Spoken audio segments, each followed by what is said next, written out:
अस्सलाम वालेकुम dear future doctors. I am doctor Mohammad Adnan और मैं फाइनल ईयर MBBS स्टूडेंट हूँ अल्लामा इकबाल मेडिकल कॉलेज में। मैं आप सब लोगों को मेडवर्स पाकिस्तान की तरफ से वेलकम करता हूँ।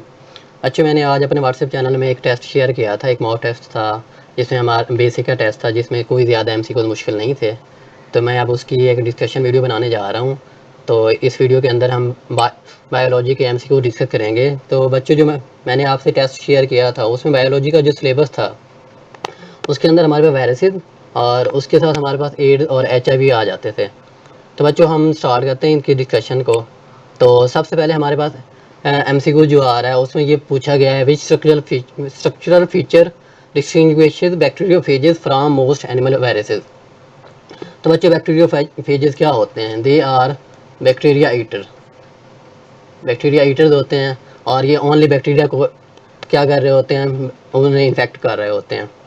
तो हमारे पास ऑप्शन में आ जाता है आइकोसाहेड्रल capsid, envelope present, single stranded RNA और टेल फाइबर्स। तो बच्चों, इसमें से करेक्ट ऑप्शन क्या होगा? तो MD-CAT का पेपर जब आप सॉल्व करेंगे तो आप एक टेक्निक अपनानी है। मैं भी यही अपनाता था जब मैं अपने MD-CAT कर रहा था। तो मैं सबसे पहले जो नेगेटिव ऑप्शन थे, जो गलत ऑप्शन थे, जो रॉन्ग ऑप्शन थे, वो मैं उन्हें रूल आउट कर देता था। तो सबसे पहले हम ये देखते हैं, जो कैप्सिड होता है आइकोसाहेड्रल कैप्सिड।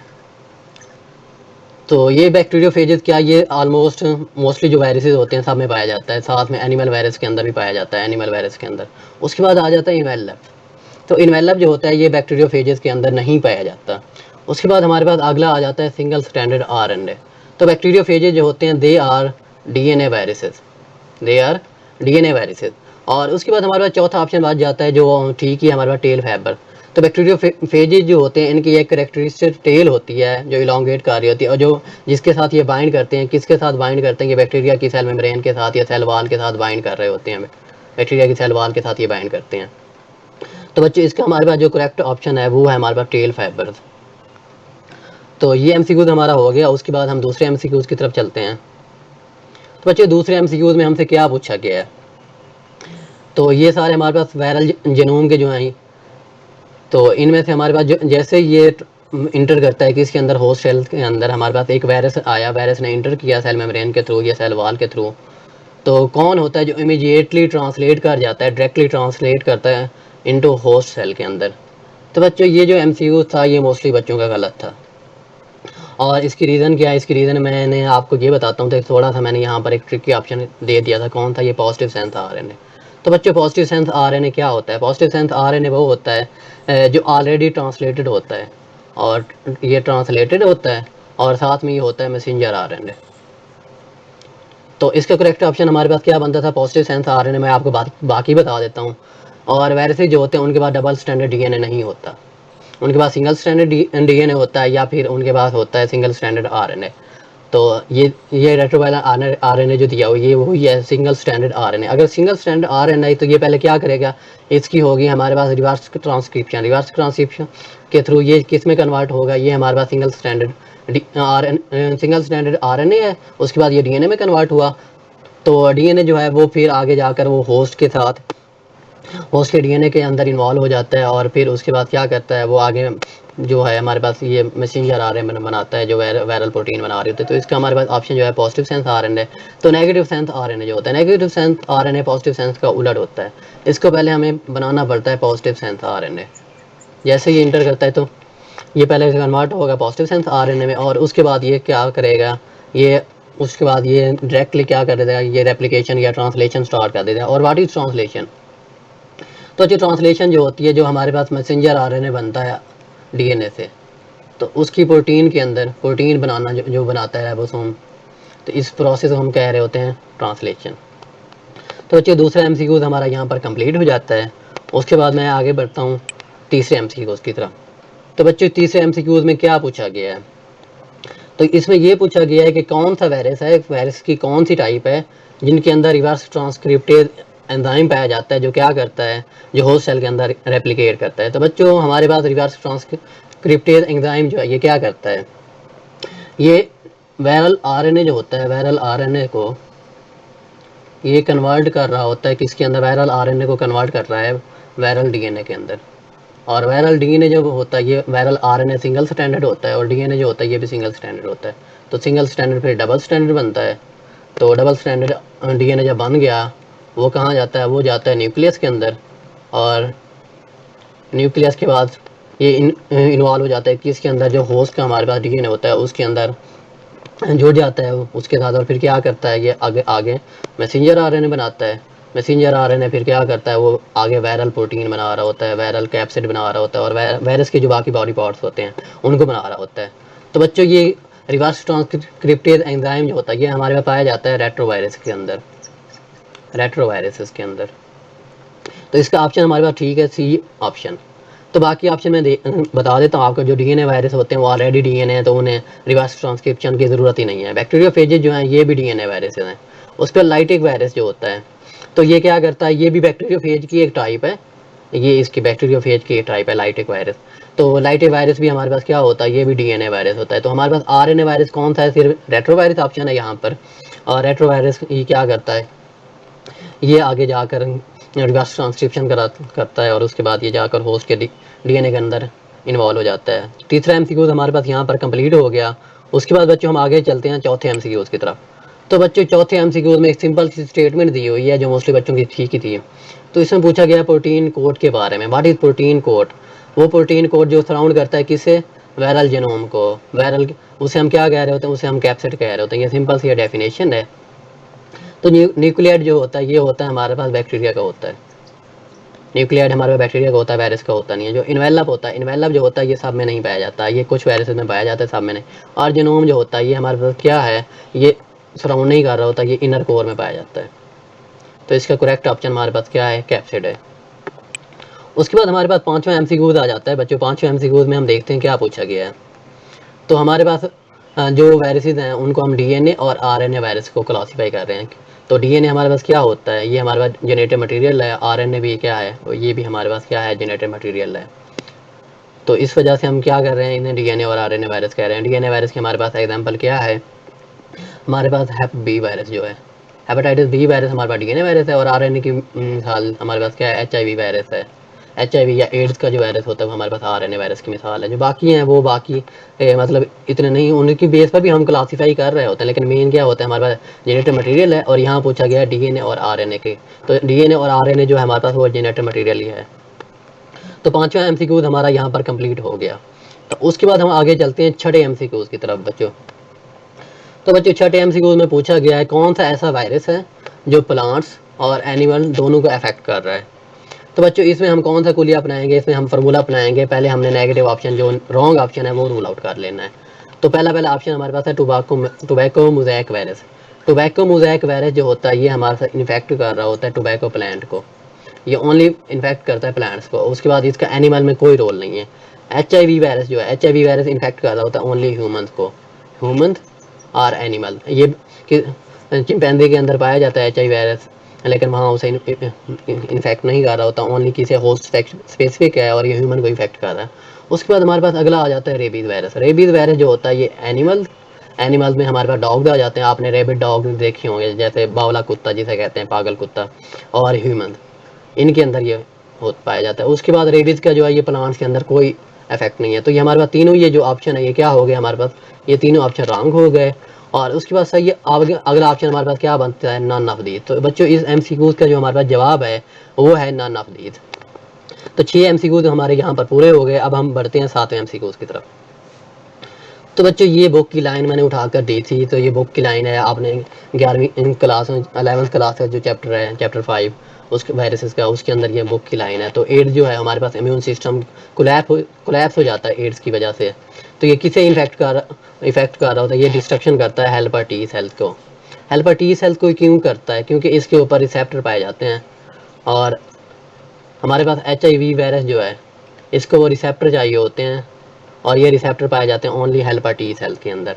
उसके बाद आरबीसी जो है हमारे पास, बी लिम्फोसाइट जो और प्लेटलेट्स के हैं, इनके अंदर हमारे पास रिसेप्टर नहीं पाए जाते। आरबीसी को इन्फेक्ट कर रहा होता है हमारे पास प्लाज्मोडियम हमारे पास कैसा होता है, हमारे पास मलेरिया का होता है, वो इन्फेक्ट कर रहा होता है। प्लेटलेट्स को हमारे पास दूसरे डेंगू वायरस इन्फेक्ट कर रहा होता है प्लेटलेट्स को। और उसके बाद बी लिम्फोसाइट्स हमारे पास दूसरी जो है तो CMV, साइटोमेगालो वायरस के बाकी इस तरह के वायरसेस वो इन्फेक्ट कर रहे होते हैं। लेकिन हमारे पास जो HIV जो एड्स का वायरस है, एड्स का वायरस हमेशा इन्फेक्ट करता है किसी हेल्पर T सेल्स को, वो इसके टारगेट सेल्स हैं। तो हमारे 7 MCQs यहाँ पर पूरे हो जाते हैं बच्चों। तो उसके बाद 8वां MCQs की तरफ मैं आता हूँ। तो 8वां MCQs के अंदर हमारे पास बताए गए हैं मोड ऑफ HIV ट्रांसमिशन। तो HIV ट्रांसमिशन इन सब के ज़रिए हो रही है एक्सेप्ट 1।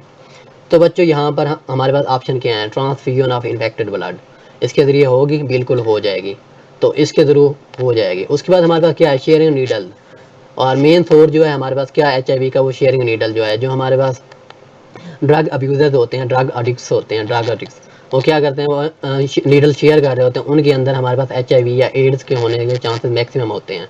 उसके बाद हमारे पास तीसरा ऑप्शन आ जाता है D वाला, जो वो क्या है, अनप्रोटेक्टेड सेक्सुअल कंटैक्ट, इसके थ्रू भी हमारे पास ट्रांसमिट हो रहा होता है एड्स।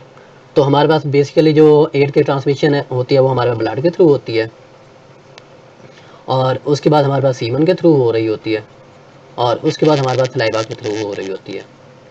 तो हमारे जो बॉडी फ्लूइड्स होते हैं उनके थ्रू HIV की ट्रांसमिशन हो रही होती है। उसके बाद हैंड शेक का ऑप्शन बात जाता है, तो हैंड शेक के थ्रू नहीं हो रही होती। तो ये जो ऑप्शन है ये हमारे पास सही ऑप्शन है, C जो है। तो इस करेक्ट ऑप्शन जो है हैंड शेक के थ्रू नहीं हो रही। तो हैंड शेक के थ्रू दूसरी डिजीज फैलती हैं, लेकिन HIV नहीं फैलती। HIV फैलती है हमारे पास ब्लड के थ्रू, सीमन के थ्रू और सलाइवा के थ्रू, इनके जरिए फैल रही होती है। तो बच्चों 8 MCQs हमारे पास पूरे हो गए हैं। अब हम 9वें MCQs की तरफ आ रहे हैं, जो 9th MCQs है। तो इसमें हमारे को पूछा जो है, जो HIV वायरस है वो कौन सा वायरस होता है, हमारे पास रेट्रो वायरस। तो रेट्रो वायरस कौन से होते हैं, उनके अंदर हमारे पास पाया जाता है single stranded RNA, single stranded RNA और डबल स्ट्रैंडेड RNA। तो हमारे पास जो रेट्रो वायरस है, तो रेट्रो वायरस क्या करते हैं, इनके पास एक एंजाइम पाया जाता है रिवर्स ट्रांसक्रिप्टेज, रिवर्स ट्रांसक्रिप्टेज। ये क्या करता है बच्चों, ये कन्वर्ट कर रहा होता है सिंगल स्ट्रैंडेड RNA को, ये करता है सिंगल स्ट्रैंडेड DNA में कन्वर्ट करता है, और फिर सिंगल स्ट्रैंडेड DNA जो है इसके आगे फर्दर रेप्लिकेशन हो जाती है, क्या बन जाता है, डबल स्ट्रैंडेड DNA बन जाता है। और जब ये डबल स्ट्रैंडेड DNA बनता है, ये जाकर किस में मिल जाता है, होस्ट का जो होस्ट सेल के न्यूक्लियस में चला जाता है, उसका जो DNA होता है उसमें इनकॉर्पोरेट हो जाता है, वहाँ जाकर मिक्स हो जाता है। और उसके बाद ये क्या करता है, ये ट्रांसलेशन करता है, ट्रांसलेशन नहीं सॉरी ट्रांसक्रिप्शन कर रहा होता है, ट्रांसक्रिप्शन करता है। ट्रांसक्रिप्शन के बाद ये क्या करता है, मैसेंजर RNA बनाता है। मैसेंजर RNA जो होता है वो वायरस का होता है, और वायरल जो मैसेंजर RNA वो क्या बनाएगा, वो हमारे पास कैप्सिड बनाएगा वायरस के, वायरस का वो प्रोटीन बनाएगा, प्रोटीन के बाद वो हमारे पास बनाएगा इन्वेलप बनाएगा, और बाकी जो स्ट्रक्चर नीडेड होती हैं एक वायरस के लिए तो उन्हें बनाएगा। तो हमारे पास बच्चों ये जो प्रोसेस है सिंगल स्ट्रैंडेड RNA से सिंगल स्ट्रैंडेड DNA का बनना, इसे हम कह रहे होते हैं रिवर्स ट्रांसक्रिप्शन। अच्छा बच्चों, मेरी थोड़ी हैंड राइटिंग डॉक्टरों वाली ही है, तो इसे, और मैं स्क्रीन पर ही लिख रहा हूँ लैपटॉप की स्क्रीन पर, तो इसलिए थोड़ा समझ ना आए तो इसे, मतलब मैं साथ साथ बोल रहा हूँ इस वजह से, तो आप इसे देख लेना साथ में। तो आप नोट्स बनाते जाएं या देखते जाएं, मैं डिस्कशन इसे अपने यूट्यूब चैनल पर शेयर कर दूंगा और आपको ग्रुप्स में भी शेयर कर दूंगा। तो हमारे पास सिंगल स्टैंडर्ड DNA RNA से जब सिंगल स्टैंडर्ड DNA बनता है, इस प्रोसेस हम कह रहे होते हैं रिवर्स ट्रांसक्रिप्शन। तो इसे एंजाइम कंट्रोल कर रहा होता है, हमारे पास एक ही एंजाइम होता है, कौन सा होता है, वो होता है रिवर्स ट्रांसक्रिप्टेज। तो बच्चों यहाँ पर आंसर जो है वो हमारे पास D ऑप्शन है, रिवर्स ट्रांसक्रिप्टेज। बाकी जो ऑप्शन है वो मैं आपको बता देता हूँ। हमारे पास DNA पॉलीमरेज जो है, ये DNA की रेप्लिकेशन को कंट्रोल करता है, DNA रेप्लिकेशन, DNA से DNA का बनना। उसके बाद RNA पॉलीमरेज जो है, ये DNA से RNA के बनने को कंट्रोल कर रहा होता है, DNA to RNA, इस DNA to RNA। और इस प्रोसेस को हम क्या कह रहे हैं, ट्रांसक्रिप्शन कह रहे हैं। लाइगेज जो होता है, ये DNA के जो अनफोल्ड DNA हमारे पास, ये DNA है फॉर एग्जांपल, ये स्ट्रेट है, तो इनके जो ये हमारे पास न्यूक्लियोटाइड्स होते हैं DNA के, जो बेसिस होती हैं, वो आपस में कनेक्ट होती हैं हाइड्रोजन बॉन्डिंग के थ्रू। हाइड्रोजन बॉन्डिंग जब ब्रेक हो जाती है, ये स्ट्रैंड अलग हो जाता है, ये स्ट्रैंड अलग हो जाता है। तो जब इनको दोबारा से जोड़ना होता है हमने आफ्टर रेप्लिकेशन, तो हमारे पास एंजाइम यूज़ हो रहा होता है लाइगेज। तो बच्चों ये आई होप आप सबको क्लियर हो गया होगा 9th MCQ। तो 9th MCQ के बाद मैं जाता हूँ 10th MCQ की तरफ। तो बच्चों 10वां MCQ भी है, वो भी आसान था दिया हुआ है। तो हमारे पास क्या है, जो वायरस है हमारे पास इन्फेक्ट कर रहे होते हैं किसे, ओनली बैक्टीरिया को। तो यहाँ पर बैक्टीरिया के नाम से ही जाहिर है हमारे पास कौन सा ऑप्शन आएगा, बैक्टीरियोफेजेस। बैक्टीरियोफेजेस कौन से होते हैं, they are bacteria eater, bacteria eater, phage mean eater और बैक्टीरिया से बैक्टीरिया। उसके बाद हमारे पास अगला आ जाता है वायराइड। वायराइड जो होते हैं ये प्लांट्स में इन्फेक्शन कर रहे होते हैं। उसके बाद प्रियॉन जो होती हैं ये इन्फेक्टिव प्रोटीन होते हैं, ये वायरस होते ही नहीं हैं। और उसके बाद लैथोजेनिक वायरस जो होते हैं ये कोई ख़ास किस्म का वायरस नहीं होता, ये एक वायरस होता है। कौन सा वायरस हमारे पास होता है, जो ये बैक्टीरियोफेज की एक टाइप होती है। तो ये जाता है कि इसमें हम होस्ट सेल के अंदर इसने इंटर किया, होस्ट सेल के अंदर, और होस्ट सेल के ये चला जाता है डीएनए के अंदर, डीएनए के अंदर इनकॉर्पोरेट हुआ और वहाँ ये जाकर डोरमेंट हो जाता है। तो जो डोरमेंट हमारे पास डीएनए होता है उस वायरस को हम कह रहे होते हैं लैथोजेनिक वायरस। तो बच्चों इसका हमारे पास सिंपल सा ऑप्शन है बैक्टीरियोफेज। ये एमसीक्यूज हमारे पास यहाँ हो जाता है। उसके बाद हम आते हैं अगले एमसीक्यूज की तरफ।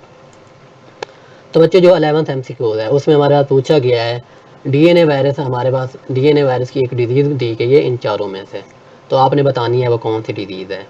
तो हम 1 बाई 1 ऑप्शन देख लेते हैं, रूल आउट करते हैं। हमारे पास एड्स जो है, एड्स कौन कर रहा होता है हमारे पास, HIV वायरस। HIV वायरस कौन सा है, ये RNA वायरस है। उसके बाद हमारे पास एक और ऑप्शन आ जाता है इन्फ्लुएंजा वायरस। इन्फ्लुएंजा वायरस क्या कौन सी डिजीज़ कर रहा होता है, ये हमारे पास करता है कॉमन कोल्ड, कॉमन कोल्ड कर रहा होता है। और या दूसरा हमारे पास नज़ला ज़ुकाम जो इस तरह की और इस तरह की चीज़ें मतलब कर रहा होता है, इस तरह की डिजीज़। और ये भी हमारे पास कौन सा है, ये भी हमारे पास RNA वायरस है, RNA वायरस। उसका मीज़ल्स आ जाता है। मीज़ल्स एक डिजीज़ है, मीज़ल को कौन कर रहा होता है, पैरामिक्सो वायरस कर रहे होते हैं। तो ये भी हमारे पास क्या होते हैं, RNA वायरस होते हैं। पीछे बचता है हमारे पास hepatitis B virus. Hepatitis B virus जो है वो हमारे पास DNA वायरस है। अच्छा, यहाँ पर मैं आपको एक और बात बताता चलूँ, जितने भी हेपेटाइटिस वायरस हैं, हेपेटाइटिस वायरसेस हैं, उनमें वो सारे कौन से हैं हमारे पास, वो सारे हमारे पास हैं RNA वायरस, एक्सेप्ट हमारे पास जो हेप बी है, हेप बी का वायरस है HBV, जिसे हम कहते हैं hepatitis B virus. Hepatitis B virus जो है वो हमारे पास कौन सा है, वो हमारे पास DNA वायरस है। और DNA वायरस है, इसकी वजह से क्या है, इसकी वजह से हाँ, इसी वजह से इसके अगेंस्ट हमारे पास एक वैक्सीन मौजूद है। वैक्सीन वो आप सब लोगों ने EPI जो हमारे पास वैक्सीन का एक सिस्टम है पाकिस्तान के अंदर जो चाइल्ड बर्थ में लगता है बच्चों को आफ्टर बर्थ, तो उसे हम कह रहे थे EPI में सब बच्चों को वैक्सीन लगा देते हैं वो। तो मेरी पहले EPI नहीं हुई थी, तो मैंने अब जाकर मैंने जिन्ना हॉस्पिटल से JHL जो है हमारा अपना हॉस्पिटल अल्लामा इकबाल के साथ, वहाँ से मैंने 2 डोजें लगवाई हुई। अब हेपेटाइटिस बी वायरस की तीसरी डोज लगवानी है। तो मैं यहाँ आपको एक और एक्स्ट्रा पॉइंट देता चलूँ, हमारे पास जो हेप बी वायरस है इसके अगेंस्ट हमारे पास वैक्सीन प्रेजेंट है, लेकिन जो हमारे पास हेप सी वायरस है, हेप सी के अगेंस्ट कोई वैक्सीन अवेलेबल नहीं है। और हमारे पास जो हेप सी वायरस है ये अगर हो जाए तो ये ठीक हो जाता है, ठीक हो जाता है। लेकिन हमारे पास जो हेप बी वायरस है, अगर ये आपको इन्फेक्ट कर जाए, हेपेटाइटिस बी वायरस हो जाए, इसकी मैनेजमेंट है, आप इसे कंट्रोल कर सकते हो, लेकिन ये परमानेंटली ट्रीट नहीं होता, इसका ट्रीटमेंट अवेलेबल नहीं है परमानेंटली, क्योर जो है हमारे पास नॉट क्योर्ड। तो हेपेटाइटिस बी वायरस जो है हमारे पास ये कभी भी ट्रीट नहीं होता, आप इसको मेडिसिन लेते रहते हो, साथ साथ चल करते रहते हो। इसलिए मैं आप सबको एडवाइस करूँगा कि आप सब लोग किसी भी साथ वाले जहाँ पर हेपेटाइटिस क्लिनिक हो वहाँ पर जाकर हेप बी वायरस की वैक्सीन करवा लें। और स्पेशली डॉक्टर्स या नर्सेज या पैरामेडिकल स्टाफ जो है इनको करानी चाहिए, क्योंकि इनका कंटेक्ट ही क्या होता है, नीडल्स के साथ होता है, सिरिंजेस के साथ होता है, जितना भी पैरामेडिकल स्टाफ है, डॉक्टर्स हैं। तो इस वजह से अगर किसी हेपेटाइटिस के पेशेंट को आपने प्रिक कर दिया नीडल से और वो नीडल आपको प्रिक हो गई गलती से, तो आपके अंदर हेपेटाइटिस होने के चांसेस ज़्यादा हैं अगर आपने वैक्सीन नहीं कराई हुई। और सबसे गंदा वायरस जो है हेपेटाइटिस सी वैसे है, लेकिन हेपेटाइटिस बी को मैं ज़्यादा मानता हूँ, क्यों, क्योंकि इसका ट्रीटमेंट परमानेंट नहीं है। तो हमारे पास अब आता है 12वां MCQ। तो यहाँ पर हमारे पास टोबैको मोज़ेक वायरस जो है ये किसे इन्फेक्ट कर रहा था, ये प्लांट को इन्फेक्ट कर रहा था। कि कौन से प्लांट को, ये टोबैको प्लांट को इन्फेक्ट कर रहा था। तो इसकी हमारे पास शेप बताई गई है। तो हर वायरस की एक अपनी अपनी शेप होती है। तो यहाँ पर हमारे पास कौन कौन सी शेप बताई गई है, पॉलीहेड्रल बताई गई है, हेलिकल बताई गई है, स्फेरिकल बताई गई है, कोसाहेड्रल बताई गई है। तो बच्चों it is a book line. और बायो के जो MCQs होते हैं, बायो के ये 70 to 80% जो होते हैं हमारे पास ये बुक लाइन ही होती हैं, बुक लाइन। इसलिए आपने बुक जो हमारे पास टेक्स्ट बुक है, पंजाब टेक्स्ट बुक बोर्ड, उस बुक को आपने अच्छे से पढ़ना है। साथ में अगर आप एक्स्ट्रा फेडरल की करना चाहें तो वेल एंड गुड, लेकिन आपने जो पंजाब PTB है, आपके पास पंजाब की टेक्स्ट बुक बोर्ड है बायो की, या बायो वाली, तो आपने अच्छे से ही पढ़नी है, अच्छे से पढ़नी है। ये मैं आपको बार बार कह रहा हूँ, बायो के MCQ उसकी बुक से आते हैं 70 to 80%, और बुक की स्टेटमेंट आई होती है, लाइन्स आई होती हैं, तो आपने वो अच्छे से पढ़ना है। और ब्रेटा लगाएं या जो भी करें आपने उन्हें याद रखना है। तो टोबैको मोज़ेक वायरस की जो शेप होती है वो हमारे पास हेलिकल होती है, पॉलीहेड्रल बाकियों की शेप होती है, स्फेरिकल भी होती है, कोसाहेड्रल, लेकिन हमारे पास जो बुक की लाइन है वो हेलिकल ही है। तो इसे ज़्यादा एक्सप्लेन करने की ज़रूरत नहीं है हमारे पास।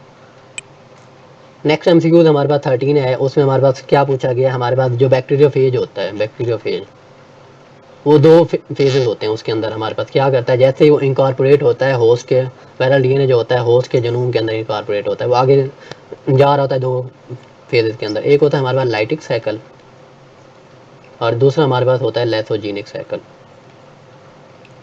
अच्छा, लैक्टिक साइकिल के अंदर जो होता है हमारे पास वायरल डीएनए जैसे ही वो होस्ट के जीनोम के अंदर इंटर हुआ, इनकॉर्पोरेट हुआ, वो अपनी मैसेंजर आरएनए की सिंथेसिस जो है अपनी उसी वक्त अपनी ट्रांसक्रिप्शन स्टार्ट कर देता है। ट्रांसक्रिप्शन स्टार्ट हुई और उसी जैसे ही मतलब नए वायरसेस बने, उन्होंने क्या किया, उन्होंने बैक्टीरिया की लाइसिस करा दी और इस साइकिल को हम क्या कह रहे हैं, लाइटिक साइकिल कह रहे हैं। उसके बाद हमारे पास दूसरा साइकिल होता है लाइसोजेनिक साइकिल।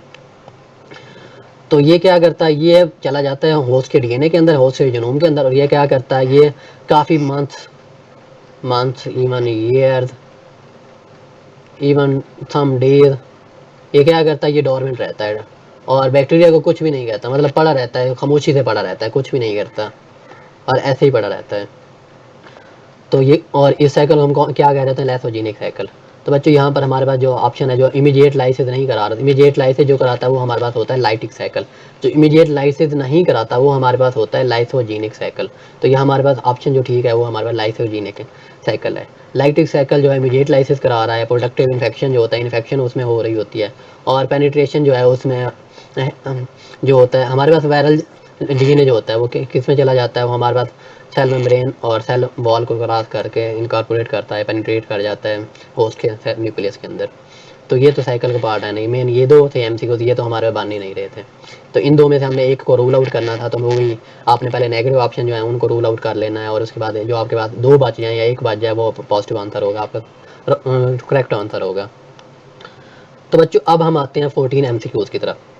तो 14 एमसीक्यूज के अंदर हमारे पास जो HIV का जीनोम है, तो HIV क्या कौन सा वायरस होता है, हमारे पास HIV वायरस होता है ह्यूमन इम्यूनो डेफिशिएंसी वायरस। तो ये हमारे पास क्या कर रहा होता है, ये हमारे पास एड्स डिजीज़ होती है उसे कर रहा होता है। और हमारे पास टॉपिक क्या थे इस पेपर के टेस्ट के, हमारे पास टॉपिक थे वायरसेस और साथ में एड्स। तो वायरसेस के काफ़ी एमसीक्यूज हमने कवर किए और एड्स के भी। तो अब हम जीनोम की बात करते हैं HIV के। HIV के जो जीनोम होता है हमारे पास वो क्या होता है बच्चों, ये शेप होती है HIV के वायरस की। थोड़ी सी टेढ़ी मेढ़ी हो गई तो एडजस्ट कर लेना आप। यहाँ पर इसके ये RNA पड़ा होता है, जो होते हैं क्या होता है, DNA सिंगल स्ट्रैंड होते हैं DNA के, और क्या पाए जाते हैं, दो कॉपीज पड़ी होती हैं। तो इसका हमारे पास आंसर क्या है, हमारे पास DNA सिंगल स्ट्रैंडेड और RNA की सिंगल स्ट्रैंडेड। अच्छा DNA नहीं होता, यहाँ हमारे पास क्या होता है, सिंगल स्ट्रैंडेड RNA होता है जिसकी दो कॉपीज होते हैं DNA यहाँ। तो ये जो आगे चल कर क्या बनाता है हमारे पास, ये सिंगल स्ट्रैंडेड DNA बनाता है, और सिंगल स्ट्रैंडेड DNA जो है वो डबल स्ट्रैंडेड DNA में कन्वर्ट हो जाता है, डबल स्ट्रैंडेड DNA। तो हमारे पास ऑप्शन जो ठीक है वो हमारे पास क्या है, दो कॉपीज़ की वजह से सिंगल स्टैंडर्ड RNA। तो ये भी मोस्टली बच्चों का गलत आ रहा था, उन्होंने क्या किया RNA सिंगल स्टैंडर्ड लिखा हुआ था, लेकिन यहाँ पर ट्रिक क्या था, यहाँ ट्रिक के ये था दो कॉपीज़ होती हैं, यहाँ पर दो कॉपीज़ आ रही होती हैं। यहाँ इसे कैप्सिड में जो इन्वेलप होता है, ये कैप्सिड है हमारे पास, ये इन्वेलप इसमें सराउंड किया होता है, यहाँ पर स्पाइक्स बनी होती हैं, और ये जो स्पाइक्स होती हैं ये कनेक्ट होती हैं किसके अंदर, जो हेल्पर T सेल्स होते हैं, हेल्पर T सेल्स, और उनकी भी स्पेसिफिक टाइप होती है, कौन से, CD4 positive helper T cell. CD4 positive जो है उनको इन्फेक्ट कर रहा होता है HIV वायरस जो है, क्योंकि उसके अंदर हमारे पास रिसेप्टर पाए जाते हैं इन स्पाइक्स के लिए। तो बच्चे 14 MCQs यहाँ तक हमारे कंप्लीट हो जाए। उसके बाद हमारे पास आता है लास्ट MCQs। मैंने टोटल 15 MCQs बनाए थे, एक मॉक टेस्ट ही था आप सबके लिए। तो इसमें पूछे गया है एड्स के सिम्टम्स।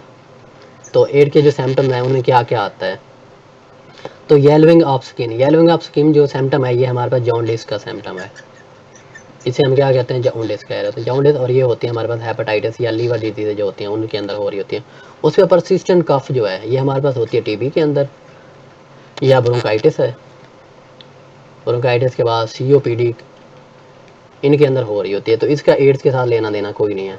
और उसके बाद इनलार्ज थायराइड ग्लैंड जो है ये किसके अंदर हो रहा होता है, ये ग्वेटर के अंदर हो रहा होता है। ग्वेटर के साथ हमारे पास थायराइड ग्लैंड का कोई ट्यूमर हो सकता है, उसमें हो रहा होता है हमारे पास। तो हमारे पास एक ऑप्शन बच जाता है कि आज सवेयर वेट लॉस और साथ में अपॉर्चुनिटी इन्फेक्शन। तो हमारे पास एड्स का जो वायरस होता है HIV, इसका नाम क्या है हमारे पास, ह्यूमन इम्यूनो डेफिशिएंसी वायरस।